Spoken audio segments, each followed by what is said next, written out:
শ্ৰী শ্ৰী চতুৰ্ভুজ সত্ৰ ধূপগুৰিত বাৰ্ষিক সভা উৎসৱ।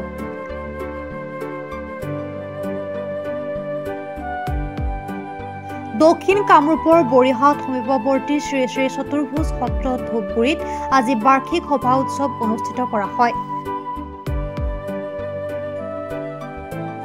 নাম প্ৰসংগ তথা ধৰ্মীয় ৰীতি নীতিৰে বিভিন্ন কাৰ্যসূচীৰ লগতে নিশা যাত্ৰাভিনয় মঞ্চস্থ কৰা হ'ব।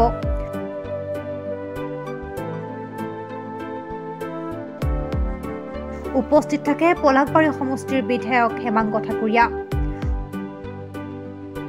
সমষ্টি পুনৰ নিৰ্ধাৰণৰ ফলত পূৰ্বৰ পশ্চিম গুৱাহাটী সমষ্টিৰ আছিল যদিও বৰ্তমান পলাশবাৰী সমষ্টিৰ অন্তৰ্গত হোৱাত ধূপগুৰি অঞ্চলৰ বিভিন্ন সমস্যা তথা অভাৱ অভিযোগসমূহক লৈ মত বিনিময় কৰে বিধায়কগৰাকীয়ে।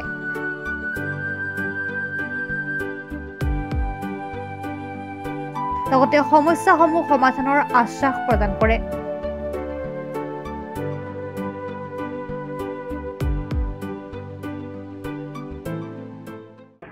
আপোনালোকে সকলোৱে জ্ঞাত যে আমাৰ ধূপগুৰি যি সত্ৰ আছে, এই ধূপগুৰি সত্ৰটো আমাৰ 1362 চনতে স্থাপিত হোৱা এটা সত্ৰ। আগতে আমাৰ পূৰ্বতে এটা বেলেগ স্থানত আছিলে, তাৰ পৰা আমাৰ ৰাইজে মিলি ইয়াতে স্থানান্তৰিত কৰিছে। আৰু এই ধূপগুৰিৰ এই সত্ৰখনৰ এটা মাহাত্য এইটোৱেই হয় যে প্ৰত্যেক বছৰে আজিৰ দিনটোত, আজি এনেকুৱা ধৰণৰ এটা দিনতে প্ৰত্যেক বছৰতে আমাৰ এই ওচৰৰ যিবিলাক আমাৰ ৰাইজ আছে, ৰাইজৰ বিভিন্ন স্থানৰ যি সত্ৰ আছে, এই সত্ৰৰ ৰাইজসকল আহি একেলগে আজিৰ এই দিনটোত ইয়াতে আমি ভগৱানৰ পূজা অৰ্চনা কৰা হয়। আৰু সকলো মিলি পেলাই সকলোৰে অসম ৰাজ্য তথা গোটেই ভাৰতবৰ্ষ তথা গোটেই বিশ্বৰ শান্তিৰ কাৰণে ইয়াতে ভগৱানৰ ওচৰত প্ৰাৰ্থনা জনোৱা হয়। আৰু প্ৰত্যেকজন ব্যক্তিৰ যি অসুখ হৈ থাকে বা অসুখ বিসুখ হৈ থাকে, সকলোকে যাতে সকলো অসুখৰ পৰা পৰিত্ৰাণ পাব পাৰি, সেই সকলো ক্ষেত্ৰত এই পূজাখন আয়োজন কৰা হয়। আৰু ৰাইজে অত্যন্ত শ্ৰদ্ধা সহকাৰে এই পূজাখন আয়োজন কৰে। আৰু মই নিজে আনন্দিত যে প্ৰথমবাৰৰ কাৰণে এই ধূপগুৰি অঞ্চলটো আমাৰ পলাশবাৰী সমষ্টিৰ অন্তৰ্গত হৈছে।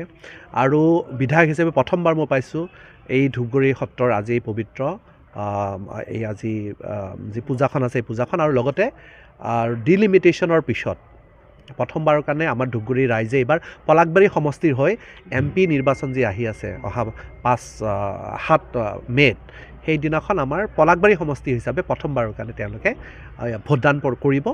আৰু লগতে উল্লেখ কৰিব পাৰি যে পূৰ্বতেও আমাৰ এই অঞ্চল ধূপগুৰি অঞ্চলটো আমাৰ পলাশবাৰী সমষ্টিতে আছিলে। মাজতে আমাৰ পশ্চিম গুৱাহাটীলৈ গুচি গ'ল, কিন্তু আকৌ পুনৰ ঘৰৰ মানুহ ঘৰতে অহাৰ দৰে আকৌ আমাৰ পলাশবাৰী সমষ্টিৰ অন্তৰ্গত হৈছে। মই নথৈ আনন্দিত। আৰু ৰাইজৰ যিটো বিপুল উৎসাহ দেখিছোঁ, আৰু যথেষ্টখিনি সমস্যা নিশ্চয়কৈ আছে। দক্ষিণ কামৰূপ ব্যুৰো সুনীল দাসৰ ৰিপৰ্ট, প্ৰাত টাইম ডিজিটেল।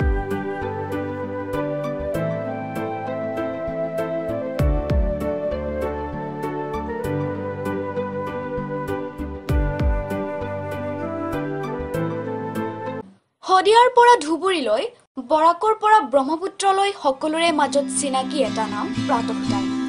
থলুৱা ভাষা, কৃষ্টি আৰু সত্য বাতৰিৰ আধাৰত প্ৰতিষ্ঠিত খবৰ প্ৰাতঃ টাইমৰ প্ৰতিটো বা বাতৰি পুংখানুপুংখভাৱে চাবলৈ Facebook, YouTube, website, Twitter, Instagram আৰু ব্লগাৰ পেজত লাইক আৰু ফ'ল' কৰক।